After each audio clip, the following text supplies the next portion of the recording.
오늘 우리들에게 주시는 하나님의 말씀 누가복음 1장 46절에서 55절 말씀입니다. 마리아가 이르되 내 영혼이 주를 찬양하며 내 마음이 하나님 내 구주를 기뻐하였음은 그의 여종의 비천함을 돌보셨음이라. 보라 이제 후로는 만세에 나를 복이 있다 일컬으리로다. 능하신 이가 큰 일을 내게 행하셨으니 그 이름이 거룩하시며 국률하심이 두려워하는 자에게 대대로 이르는도다. 그의 팔로 힘을 보이사 마음의 생각이 교만한 자들을 흩으셨고 권세 있는 자를 그 위에서 내리치셨으며 비천한 자를 높이셨고 줄이는 자를 좋은 곳으로 배불리셨으며 부자는 빈손으로 보내셨도다. 그 종 이스라엘을 도우사 국률이 여기시고 기억하시되 우리 조상에게 말씀하신 것과 같이 아브라함과 그 자손에게 영원히 하시리로다 하니라. 이 말씀 가운데 성령께서 함께 하시기를 기원합니다. 로버트 메이라는 미국 작가가 있습니다. 1939년 경제공황 시기에 대학을 마치고 일자리를 찾아 미국 시카고에 있는 몽고메리 워드라는 유통업체에서 작가였지만 어려운 시기라 돼서 유통회사 카피라이터 생활을 했습니다. 아내는 5년째 암으로 투병 상태였고 4살짜리 딸이 있었습니다. 공황기라 돼서 월급은 박봉이었습니다. 누구나 그렇듯이 그 시대는 어려운 시기였습니다. 다니던 유통회사에서 고객들에게 좋은 이미지를 줄 수 있는 동물을 모티브로 하는 짧은 이야기책을 써볼 것을 권유했습니다. 그전에는 이 유통회사에서 소책자들을 구입해서 나눠주었었고요. 그 책이 출간돼서 그 해에만 240만 부가 배포되었고 그 다음 해까지 하면 한 600만 부가 배포되었다고 합니다. 판매되었던 책은 아니고요. 배포되었던 책입니다. 자그마한 동화책인데 이 소책자 동화책의 제목은 이런 겁니다. 루돌프라는 빨간 코의 술록. 이 책을 만들며 병상에 누워있던 아내에게 제일 먼저 읽어주자 아내가 남편에게 했던 말입니다. 당신 이야기를 썼군요. 루돌프, 그의 처지가 자기 이야기였던 겁니다. 그동안 여러모로 어렵고 힘든 가운데 있었던 것 같습니다. 아내는 이 동화가 출간되기 전에 세상을 떠났고 이 동화는 제일 먼저 남겨진 어린 딸을 위한 동화가 되었습니다. 동화의 내용은 다 아시죠? 모르세요? 술록이 우리말 번역에서는 친근한 사슴으로 번역되었습니다. 사슴마을에 루돌프라는 이름의 사슴이 있었습니다. 루돌프는 빨갛게 부풀어 오른 코를 가지고 있어서 늘 친구들의 놀림감이 되는 외톨이였습니다. 루돌프는 날마다 자기를 한탄했습니다. 그러던 어느 날 산타클로스가 사슴마을에 찾아왔습니다. 성탄절에 썰매를 끌 사슴을 선발하기 위해서였습니다. 그런데 산타클로스는 많은 사슴들 중에서 뜻밖에도 루돌프를 뽑았습니다. 산타클로스는 강한 다리의 사슴이나 잘생긴 사슴보다 콧잔등이 반짝반짝 빛나는 사슴이 이번 성탄절에 필요하다고 판단했습니다. 루돌프의 코가 빨갛게 빛나는 코였던 것입니다. 이 일 때문에 시기하던 사슴들도 있었지만 강력히 추천하던 리더 사슴도 있었습니다. 그렇게 그 해에는 이 루돌프가 사슴 무리를 이끌고 산타 할아버지의 썰매를 끌었다는 이야기입니다. 이 이야기는 아시죠? 모르세요? 성탄절이 되면 누구나 다 가볍게 부르는 부담 없는 캐롤이 있습니다. 가장 많이 불려지는 노래들 중 하나인 루돌프 사슴코, 바로 이 동화에서 나왔습니다. 루돌프 사슴이라는 노래를 우리는 즐겁고 흥겹게 부르지만 이 노래에는 가슴 아픈 슬픈 사연을 담고 있습니다. 그럼에도 이 동화나 노래는 우리 마음을 움직이며 우리 삶을 따뜻하게 만들어줍니다. 루돌프의 빛나는 빨간 코는 희망을 이야기합니다. 다른 사슴들에 의해 웃음거리였던 그 코가 오히려 크리스마스를 기다리던 모든 이들의 희망이 되었다는 말입니다. 가난한 작가였지만 그래서 작가의 본업보다는 유통회사의 카피라이터로 생업을 꾸려야 했던 이 가난한 작가였지만 희망을 잃지 않고 아름다운 작품의 세계를 펼쳐간 이 로버트 메이라는 사람처럼 말입니다. 여러분, 이것이 성탄절의 의미입니다.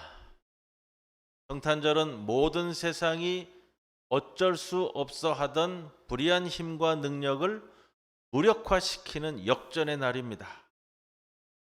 하나님을 의지하는 자들이 세상적 절망으로 허덕이던 날을 희망으로 역전시키는 날이라는 겁니다.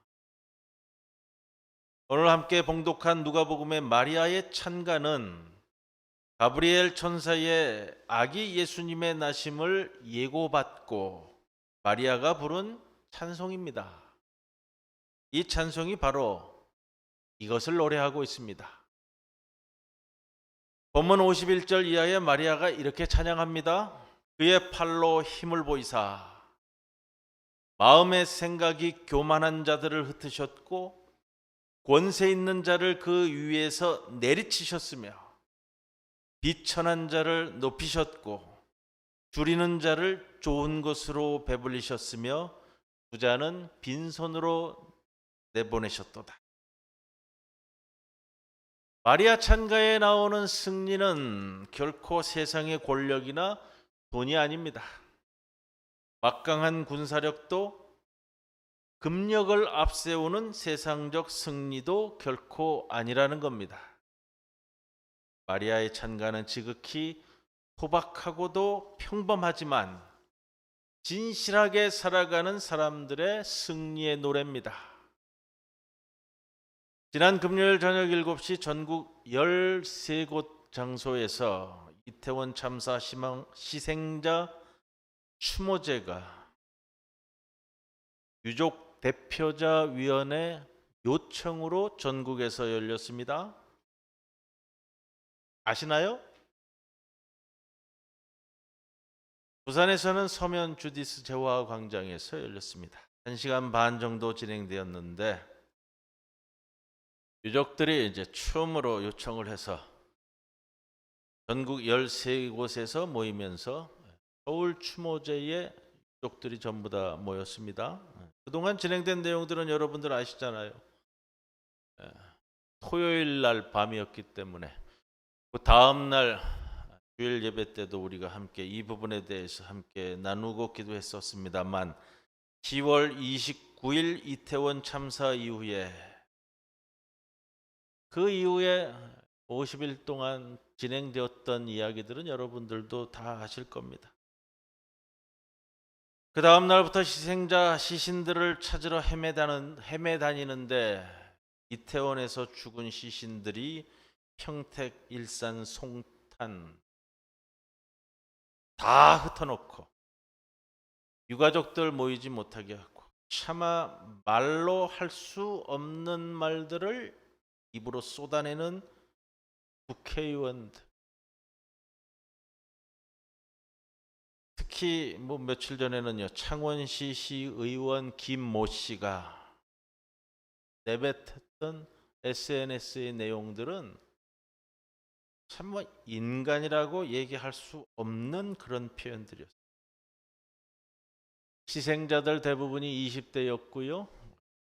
서면에서 진행된 추모제에 참석한 사람들 전부 다 20대 청년들이더라고요. 저같이 나이 든 사람 또 없더라고요. 자기 일이라는 게 자기 일. 이제는 여러분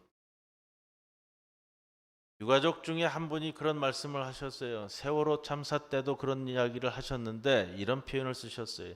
자식이 죽으면 부모는 그 순간부터 더 이상 살고 있는 사람이 아니라고요. 살았지만 죽은 삶을 사는 사람이 부모라고요. 자식이 죽으면요. 그 내용을 오늘 다 이야기할 수는 없고요. 마지막에 유가족 대표분께서 전해온 편지 끝에 우리에게 부탁하신 말씀이 있어요. 딱 한마디예요. 제발 우리를 잊지 말아주세요. 여러분, 우리를 잊지 말아주세요. 이 표현을 하시더라고요. 정말로 눈물 맺힌 자리, 정말로 눈물 맺힌 자리에 우리 주님 오시는데, 마리아가 그 자리에 오시는 주님을 고집받고 부르던 찬송이 오늘 마리아의 찬 거예요. 교만한 자를 흩으시고 권세 있는 자를 내리치시고 비천한 자를 높이시는 그날, 여러분, 바로 그날이 성탄이라는 거예요. 성경에서 우리 아기 예수의 탄생 보도를 하고 있는 복음서는 두 군데입니다. 마태복음과 누가복음서만이 예수님의 탄생 보도를 전하고 있습니다. 마가복음과 요한복음은 예수님의 탄생 보도를 기록하고 있지 않습니다. 그런데 이 두 복음서가요, 좀 확연히 구분이 돼요. 한번 말씀을 드렸습니다만, 마태복음은 예수님의 탄생을 말해주는 천사의 꿈을 예수님의 아버지인 요셉이 꾸었다고 전합니다. 누가복음은 어머니 마리아가, 천사 가브리엘이 전해줍니다. 마태복음은 예수님 탄생의 주역을 아버지 요셉으로 말합니다. 헤롯의 핍박이 있어 천사가 예수님 가족의 피난을 알려주려고 꿈속에 나타난 것도 요셉이고요. 천사가 애굽으로부터 이스라엘 땅으로 다시 돌아오라는 계시를 알려준 꿈도 요셉이 꾼 꿈입니다. 그리고 어머니 마리아는 마태복음에서 그다지 중요하게 등장하지 않습니다. 처녀 마리아의 잉태를 조용히 해결지으려는 요셉의 의로움을 부각하는 것도 마태복음입니다. 반면에 누가복음은 예수님의 탄생을 천사 가브리엘이 어머니인 마리아에게 알려주는 것으로 예수님 탄생이 주로 마리아 중심으로 이루어집니다. 요셉에 대한 언급은 거의 없습니다. 지금부터 2000여 년 전, 여성의 이름이 족보에 결코 오를 수 없었을 때에, 심지어 인구 카운트를 하는 데서도 여성은 세지 않았을 때,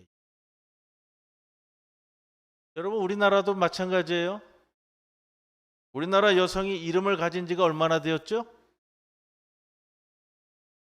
얼마 안 됐어요. 우리나라에서 여성이 이름을 갖게 된 것이 겨우 150년 안 돼요. 그 전에는 이름이 없었어요. 여성에게는 이름이 없었다고요. 이게 기독교가 들어오면서 이름을 갖게 돼요. 혁명적인 건데요. 논개, 명오리, 춘향이는 이름이 아니에요. 호칭이에요. 여러분, 그 이름으로 아시면 안 돼요. 그건 호칭이라고 그러지 이름이라고 안 해요. 섭섭이, 갓난이, 언년이도 호칭이라고 그러지 이름이라고 안 하는 거하고 똑같아요. 누가복음에서 마리아의 중심 기록은 굉장히 혁명적인 기록이었어요. 저는 그렇게 생각해요. 이게 바로 성경이니까, 복음이니까 가능한 것이다. 마태복음에서는 예수님의 탄생을 알고 별을 보고 찾아간 이들을 당시 최고의 엘리트로 여겨지는 동방박사 세 사람을 등장시킵니다. 누가복음에 예수님의 탄생의 첫 번째 찾아간 이들은 누구예요? 이름 없는 들판의 양치기 목자.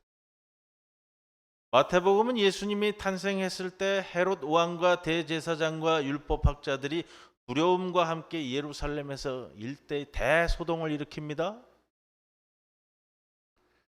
이는 예수님의 탄생을 마태복음서 기자가 정치적이고 역사적이고 종교적 사건으로 부각시키기 위한 겁니다. 이에 반해서 누가복음서 기자는 양치는 목자, 무명의 제사장 사가랴, 그동안 임신하지 못했던 그의 부인 엘리사벳, 그리고 이름 없는 가난한 경건한 평범한 사람들 시몬과 안나를 등장시킵니다. 마태복음은 황금과 유향과 몰약이라는 것을 동방박사 선물로 설정했고요. 그러나 누가복음서 기자는 이에 대한 언급이 없습니다. 오히려 마리아가 해산할 여관 하나 찾지 못해 마국간의 말구유 초라한 그곳에서 탄생했다고 전해주고 있습니다. 마태복음은 새로운 왕과 메시아의 출현을 우리에게 이야기해주고, 누가복음은 지극히 가난하고 소박한 출생을 우리에게 이야기해주는데, 둘 다 우리에게 큰 의미가 있는 거예요. 두 가지 면에서 다. 마태는 그리스도의 탄생을 역사적이며 우주적이고 세계적 사건으로 우리에게 알려주고, 누가복음서 기자는 예수님의 출현이 지극히 소박하고 평범한 현장에서 출발하고 있음을 알려줍니다.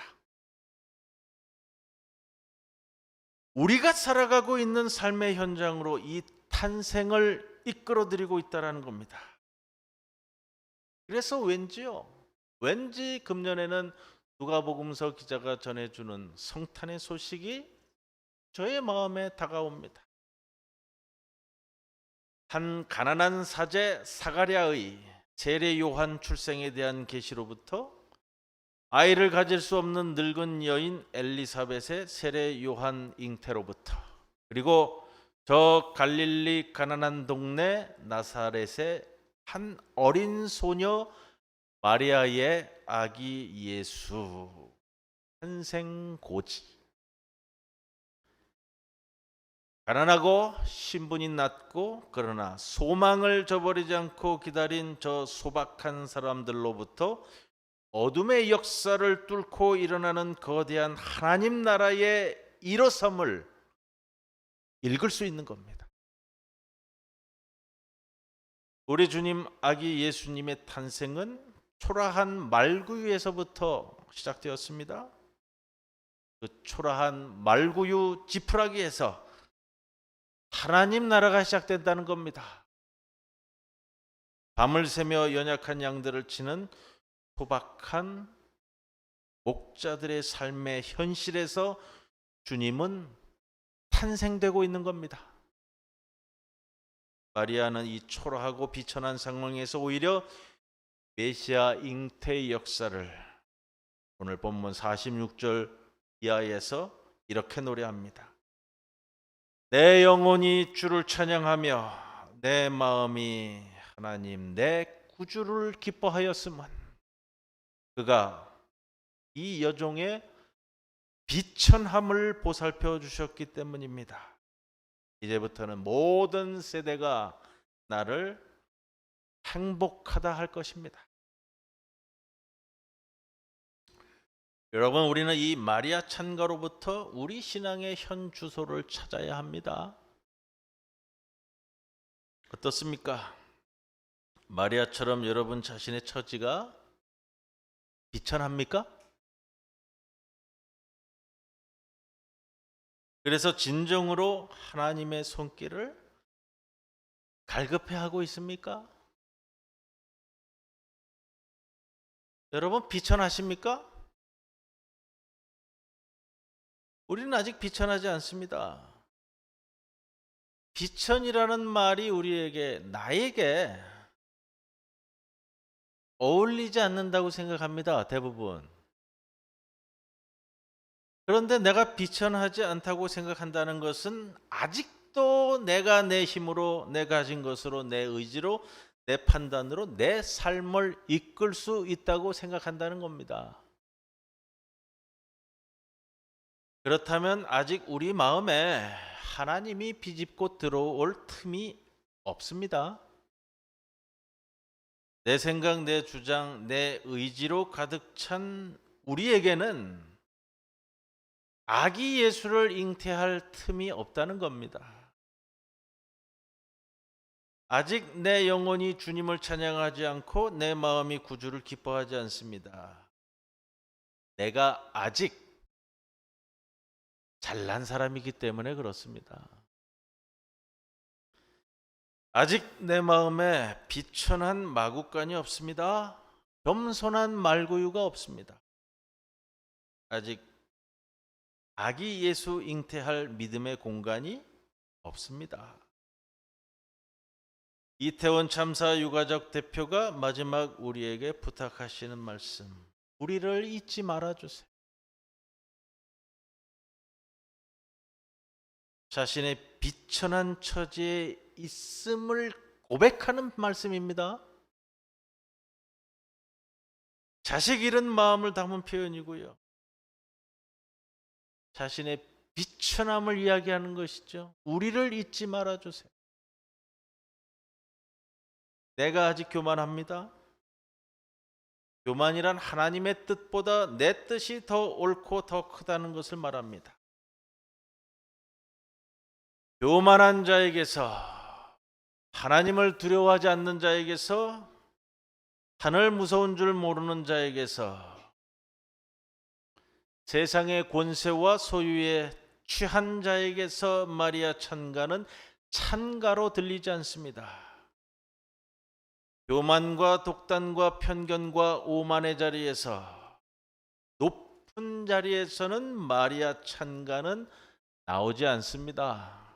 그래서 본문 51절, 그의 팔로 힘을 보이사 마음의 생각이 교만한 자들을 흩으셨고 권세 있는 자들을 그 위에서 내리치셨으며 배고픈 자를 먹이시고 부한 자는 빈손으로 만드셨도다. 주님은 높은 지위, 교만한 마음, 자신만의 부를 행복으로 느끼고 있는 사람은 보살피지 않습니다. 오히려 그들을 내리치십니다. 가진 것이 있고 높은 자리에 있는 사람에게 분명 이 마리아의 찬가는 불량한 사상의 노래로 들릴 겁니다.